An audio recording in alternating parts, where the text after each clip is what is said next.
Hi guys, ang gagawin natin ngayon ay mag-edit tayo ng hub. Yung hub nga pala na edit natin ngayon ay M120.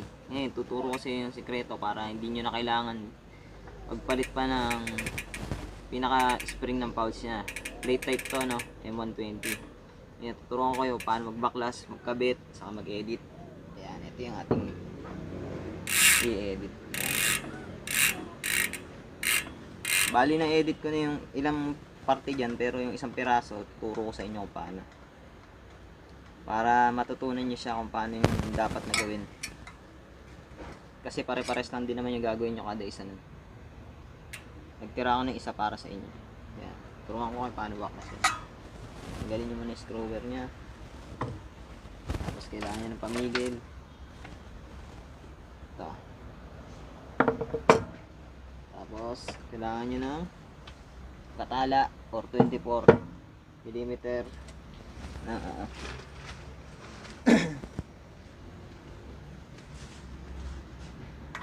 nalyabi. Eto, kailangan nyo rin ito, cog remover. Tapos gagawin nyo dyan, kukontray nyo na ito. Yan, pag kinontra nyo, hawakan nyo rito sa rayos, kahit kayo lang mag-isa, tapos kontray nyo. Kaya nyo yan guys. Tapos counterclockwise, napihit. Yan, pababa. Mga front cam tayo, kaya parang baliktad yan dito sa video. Pero counterclockwise, tignan nyo lang yung paggalaw ng orasan. Yung baliktad na galaw ng orasan, yun yung counterclockwise. Para sa mga newbie ah. Yan. Ang tawag nga pala rito ay cassette type cogs at cassette type hub. May dalawang uri kasi ng hub. Hindi nga lang dalawa, kung totoo si marami. May XD, may hex drive, may cassette type, may thread type. Ito ang thread type. Ay, ito ang cassette type. Mali pala tayo guys. Sorry. Ayan. Ba't nga ba tinawag na cassette type? Ayan, titignan siya maigi yan. Lalapit natin. Para siyang yung mga sinaunang tape. Yung tinatawag, yung may mga napaglalaruan nyo yung mga bata pa kayo, kung batang 90s kayo. Yung mga ginagamit ng mga tatay nyo na tape. Alala nyo, hinihila nyo pa yung tape nya. Tapos paglalaruan nyo, tatakbo-takbo kayo. Ayan, kamukha yan na pinagsusuksukan nun. Kaya tinawag na cassette type. Ayan. Naka-edit na yung 5 dyan. Bali 6 fouls kasi to. Kada isang fouls may 3 teeth siya. Kaya malakas talaga ang M120. Saka matigas siya. 4 bearings siya. Tapos pwede mo rin siya i-true axle. Tabi muna natin to. Turuan ko na kayo paano baklasin to. Ayan. Simula tayo dito sa kabila. Ayan, sa rotor side. Hilahin nyo lang to. Ayan. Pag nahila nyo na yan, kuha kayo ng coin. Ayan, 5 pesos o kayo 1 peso. Nakikita nyo to, di ba parang meron siyang, ayan, pagsasalpa ka ng flat screw, doon nyo lang siya ilalagay, tapos gagamit ka ng plies. Ayan, dito natin siya ilagay ngayon. Ito yung plies. Gagawin natin siya pang kontra. Balik lang ulit natin. Susuksok nyo lang siya ng paganto. Ayan, dito sa may parang flat screw nya. Ayan, para makontra siya. Ayan, lalagyan natin sa kabila dahil kailangan makita nyo yung pagbukas dito. Ayan.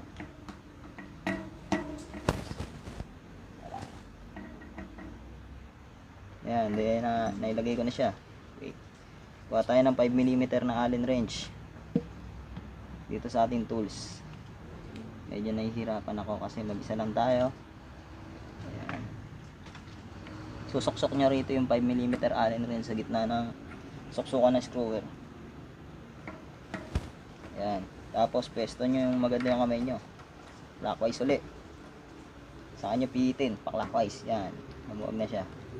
Hindi siya ganun katigas talaga baklasin. Pero pag brand new siya, yung kakabili nyo lang yun itong hub na to, napakatigas talaga nyan. Halos di nyo matanggal. Yan. Pag natanggal nyo to, pinakalock nya na may thread, yan, hilahin nyo lang to. ito na siya guys. Yan. Pakita ko na sa inyo kung paano siya gagawin. Yung 120 pala na tinatawag, ito yung clicks niya rito sa loob. Yung pinakangipin niya rito. 120 yung engagement niya, yung sobrang dami ng ngipin niya sa loob. Kaya tinawag siyang M120. Yan. Tapos lipat muna natin. Focus muna tayo dito sa prehab niya. Prehab body. Tabi lang natin yung iba para malinis ang ating gawaan guys. Yan. Bakit nga ba maingay yung M120? Yan. Titignan nyo, meron siyang tatlong ngipin. Ayan, bilangan nyo. 1, 2, 3. Sa kada isang pulse niya, meron siyang tatlong ngipin. Yan. Tapos yung iba pala, yung ginagawa nila, hindi na nilalagyan ng grasa. Kaya madaling masira. Importante pa man din sa lahat yung grasa para tumagal yung hub niya. Yan. Ngayon tuturo ko sa inyo yung technique natin para etong pinaka-spring ng pulse nyo hindi nyo na, yung plate type yan parang yero siya.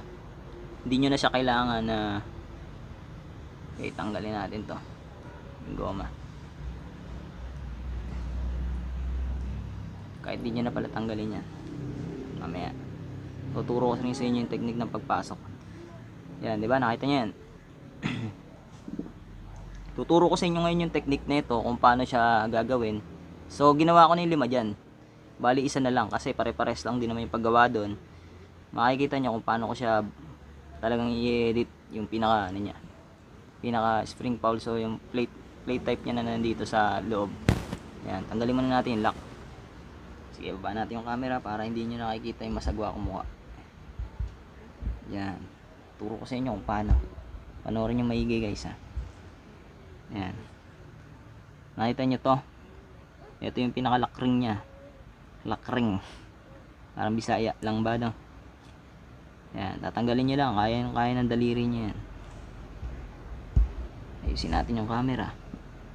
Tapos pagkatapos nyan, yan, kung nakikita nyo yung isang spring pulse nya, kita ba guys? Yan, mahaba pa yung isa. Yan ang i-edit natin. Ito to.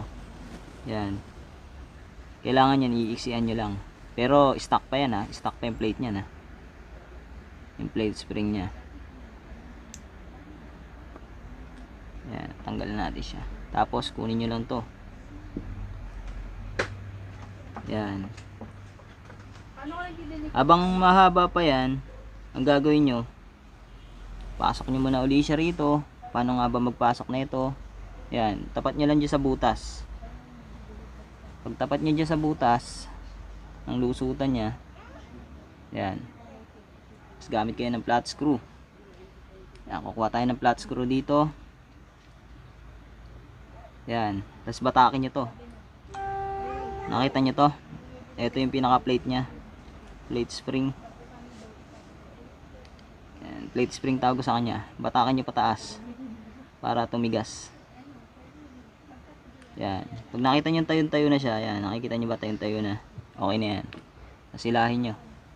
Hihilahin nyo lang pa patanggal.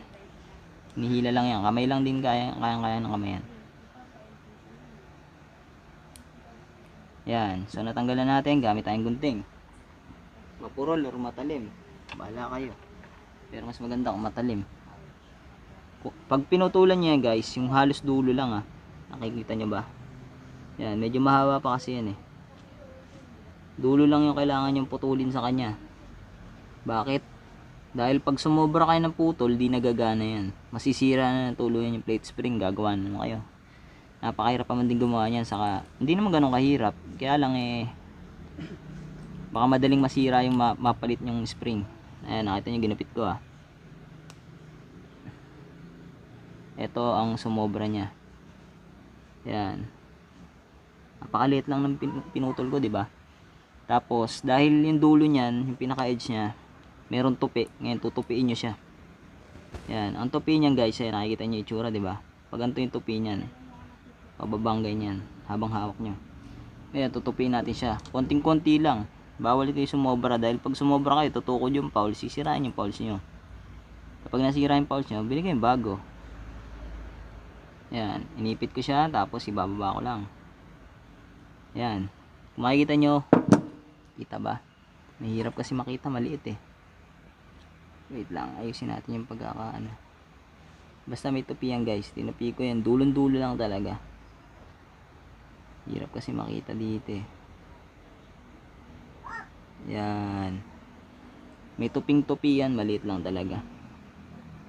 Halos dulo lang yan, nakikita sa akin tab, diba? Yan, tinupi ko yan, dulon-dulo. Tapos kabit nyo na uli. Pero bago nyo pala ikabit, baka mamaya marumi, linisin muna natin siya. Yan. Hugutin nyo lahat. Madali lang na may kabit yan eh.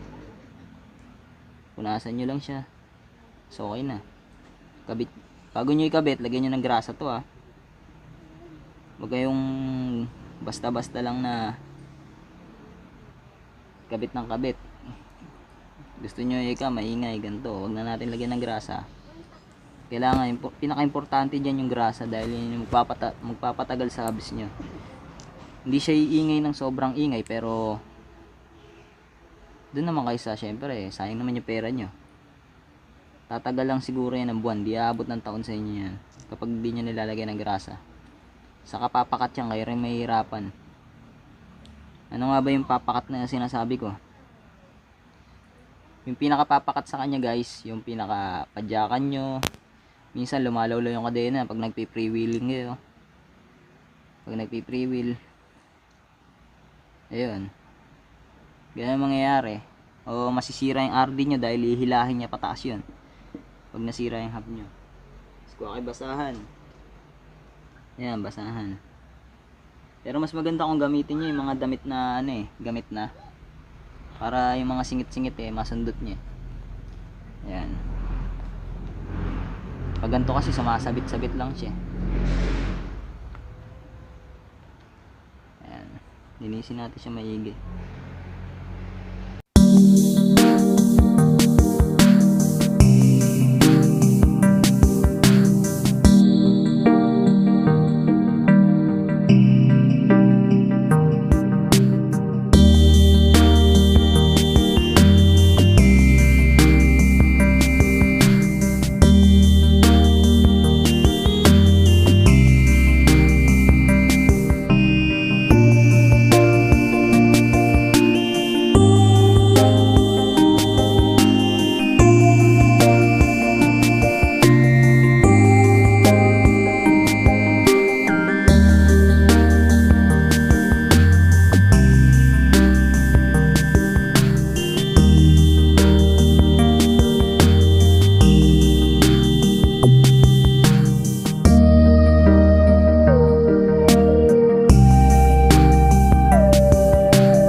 Okay na.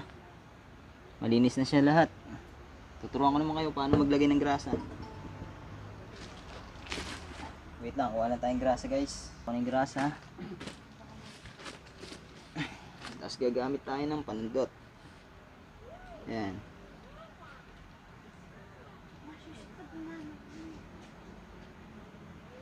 Nakita nyo to? Ito yung pinakamaliit ng Allen wrench natin.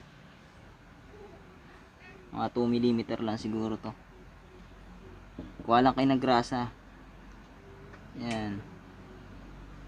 Yan, may konting grasa, nakita nyo. Nilinis ko muna yun ng linisin nyo. Tapos sundutin nyo yung lagayan ng spring. Tapos sundutin nyo yung lagayan ng fowls. Dalawa kasi yan. Yung sa kaliwa, yung sa spring, yung sa kanan, yung sa fowls. Hindi naman kasi kakasya kung hindi mo kung isusuot mo siya hindi kakasya yan, kaya talagang para sa spring yung isa, para sa fowls hindi siya magkasintaba. Yan, lagyan natin lahat.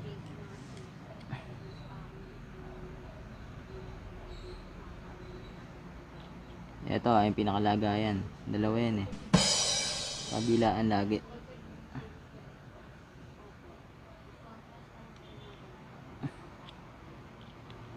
Para hindi siya kumakamot.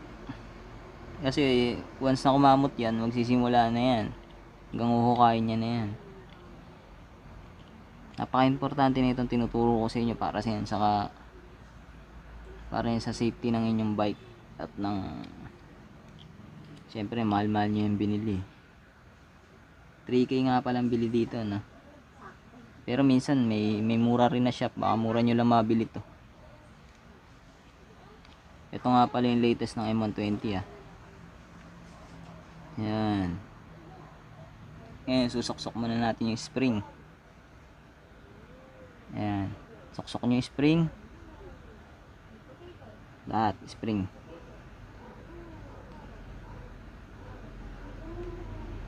Tawag ko dyan, spring plate. Hindi ko talaga alam yung tawag dyan eh. Pero, spring din talaga siya.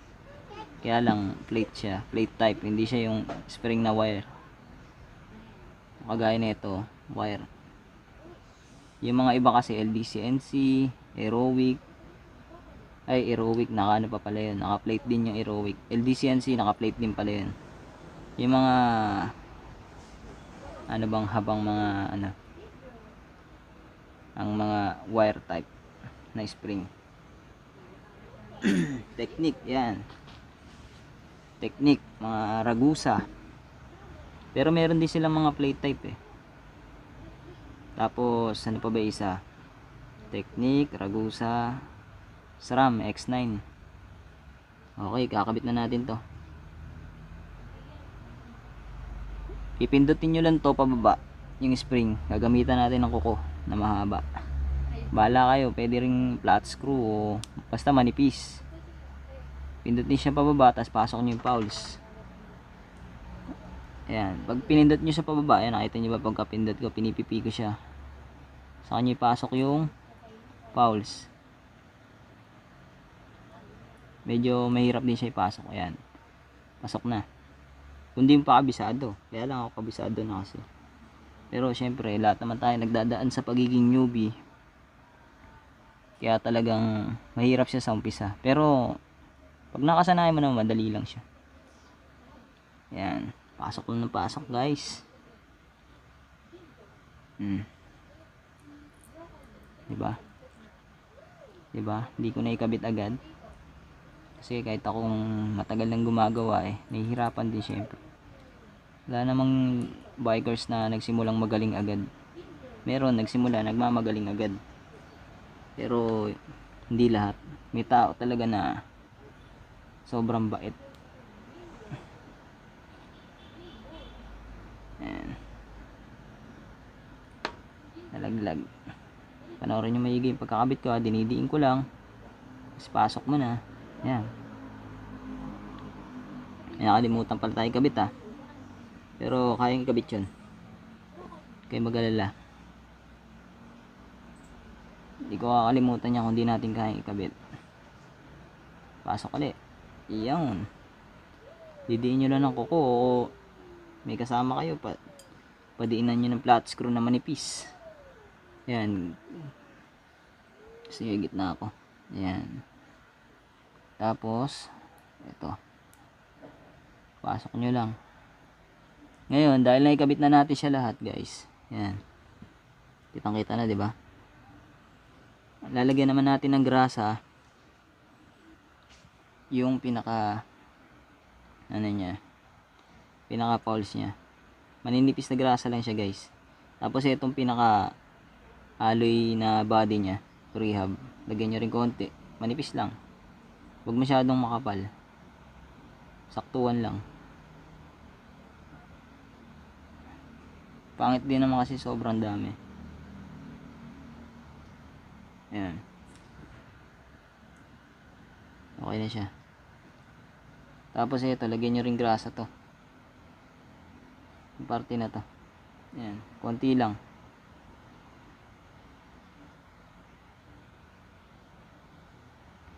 Hindi ako nagtuturo ng walang grasa kasi hindi maganda yun. Hindi makakaganda sa hub niya.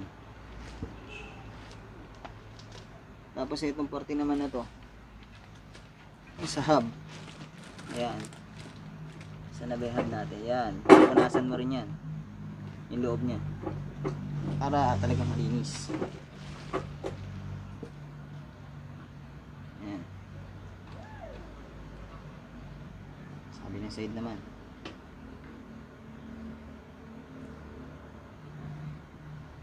Napaka-importante ng paglilinis. Yan, dahil napunasan natin yan, kuha tayo ng manipis na grasa. Yan, manipis lang, sobrang nipis.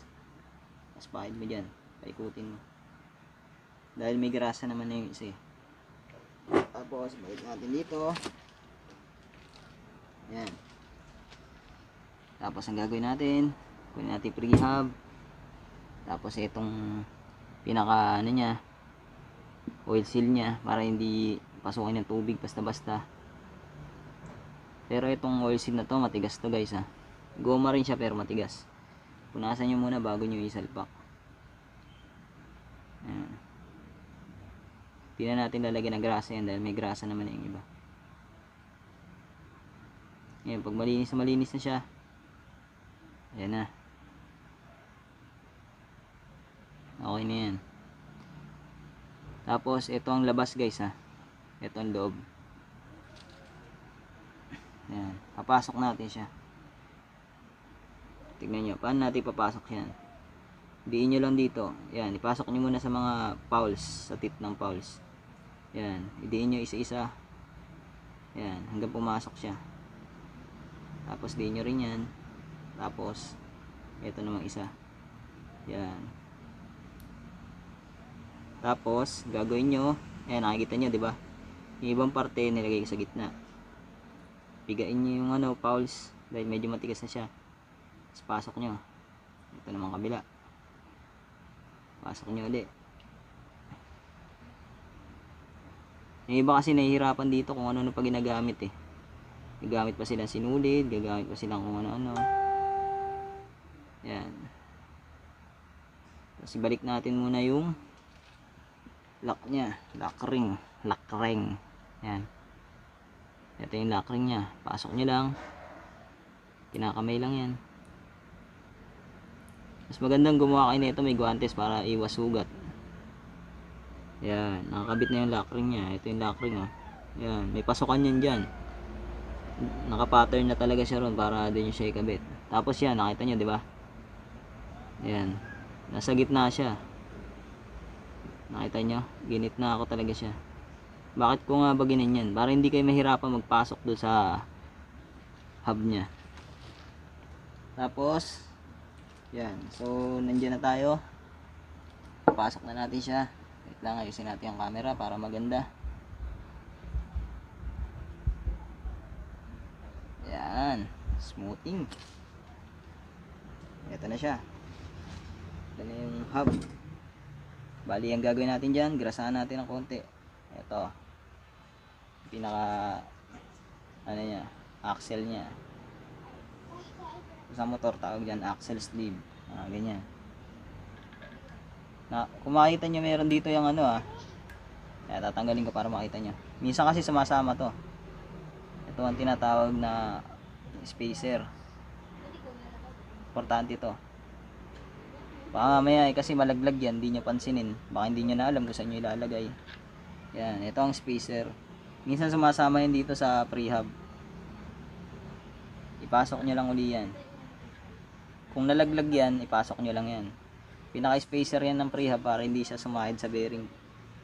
Pinaka-importante yan dyan. Para gumana ng maganda yung hub nyo. Hindi siya papakat pag ginigpitan. Tapos, sa kanya siya ipasok. Dahil, nakita nyo, di ba?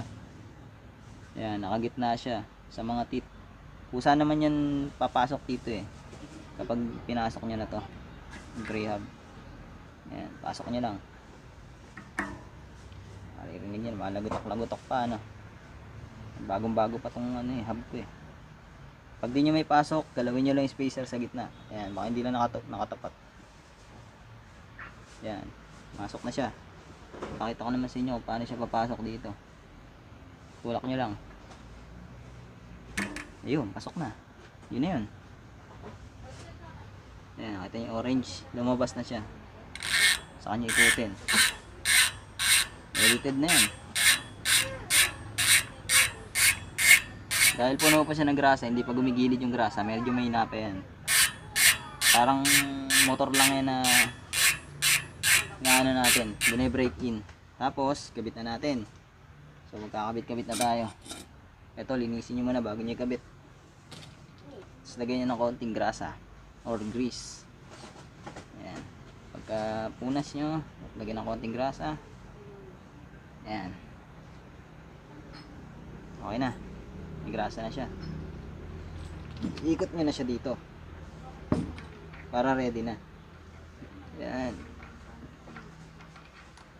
Pagpabalik naman clockwise. Di ba kanina counterclockwise tayo? Ayan.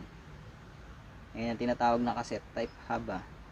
Yung binaklas naman natin, cassette type cogs. Kasi minsan may mga nagtatanong sa akin mga newbie, ano ba yung cassette type sa thread type?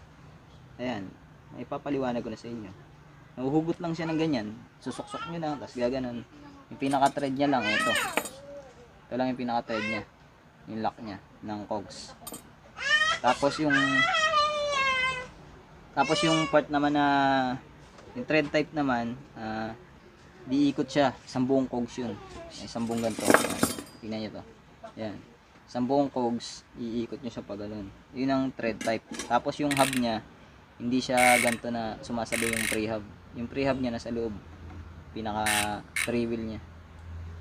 Wala siyang ganito na pre-hub. Kasama na sa hub. Kaya pag nasira yung hub, di na kayo makabili ng pre-hub. Sa thread type ah. Pero sa cassette type, makakabili kayo ng pinaka pre-hub niya. Depende. Ewan ko lang yung M120 na to kung meron na.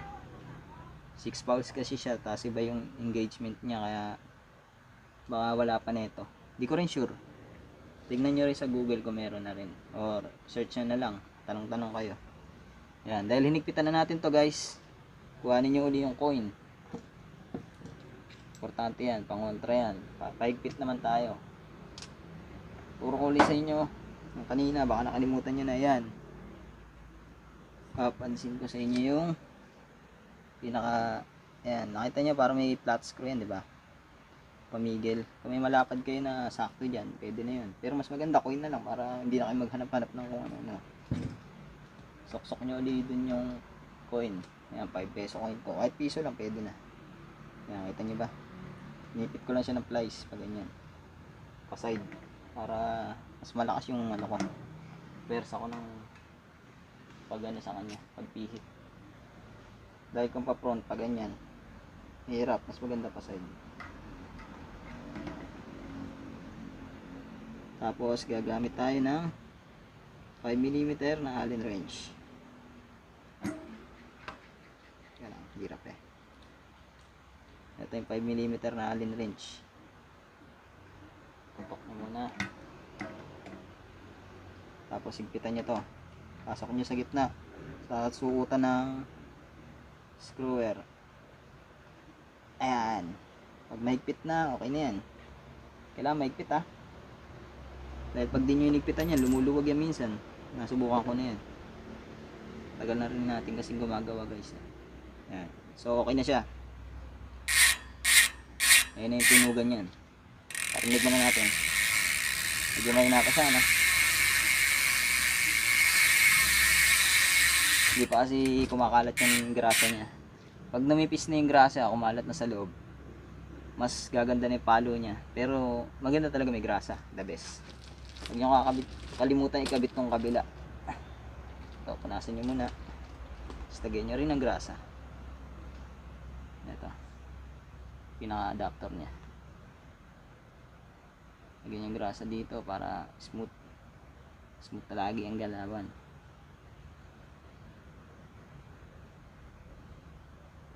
Para hindi napupudpud yung pinaka-oil ring niya. Tapos suksok nyo lang siya rito guys. Pero punasan nyo muna. Sayang yung baklas kung hindi kayo magpupunas. Ingatan nyo mawak dito sa disc kapag meron kayong mawak kayo ng grasa. Kasi pag na infect, hindi nakakapit yung brake nyo, tutunog na lang gaganan. Lilinisin nyo na naman yan. Pag na-infect din yung ano nyo, minsan na kumagat pinaka brake pad. Kaya dapat iwasan nyo mawak sa brake, sa rotor. Tapos pag naikabit nyo yan, okay na. Kabit nyo na yung cogs. Ito nga pala 11 speed SLX. Yan. Makikita nyo yung mga, ayos natin camera natin. Yan. Kung nakikita nyo, di ba yung mga thread type hindi nababaklas. Itong mga kaset, kadalasan to nababaklas. Minsan sa mga 9 speed, ito lang yung nababaklas sa kanila. Yan. Minsan lang yan Pero may gawa yung sagmit na nababaklas din marami yan. Yan. Sa Shimano ganun Ito lang sa kanila. Pero yung sagmit nga, gumawa sila ng malupit din yung malaki. 1150. Tapos kakabit na natin siya sa dito sa gulong ay sa hub. Turuan ko kayo paano magkabit yan dahil nagkalas-kalas yan. Kung naka 11 speed kayo, maganda to para sa inyo. Ayan, may mga pat.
Guys, testing na natin yung ingay niya.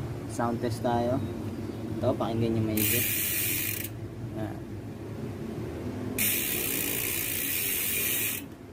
Ayan na yung ating inedit. Tingnan natin kung gaano sa kayo talaga. Ayan. Subukan natin kung gaano kaingay talaga yung M120 pag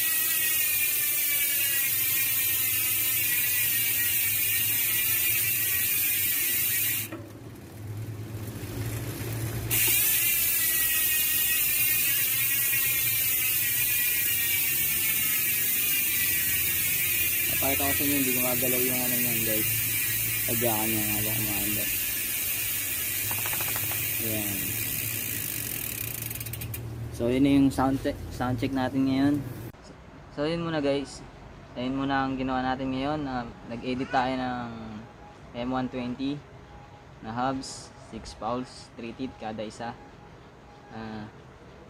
Maganda yung pagkakadali natin dahil nakita nyo naman, di gumagalaw yung pinaka crank arm niya. Kasi pag sumasabay yun guys, talagang ibig sabihin masyadong maigpit yung pagkakaadali ng edit o yung pinalitan talaga nila ng spring na yung gawa-gawa lang, yung gawa sa metro, yung ganyan, gawa sa lata. Pangit yung ganun guys. Mas maganda yung stock na lang. Yung tinuro ko sa inyo na binabawasan, yun ang pinakamagandang technique na gawin nyo. Maingay talaga siya. Kaya lang, depende sa grasang ilalagay nyo. Kasi ako, pag naglagay ako ng grasa, sure ko na tatagal talaga yung hubs ko. Ayoko nang nasisira ka agad.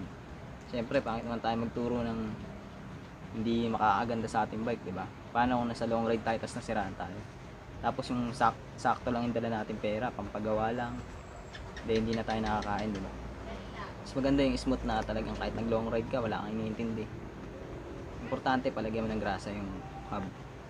Yan lang guys, sana mag-subscribe kayo sa aking channel at hit nyo yung notification bell para updated kayo sa mga gagawin ko pang videos.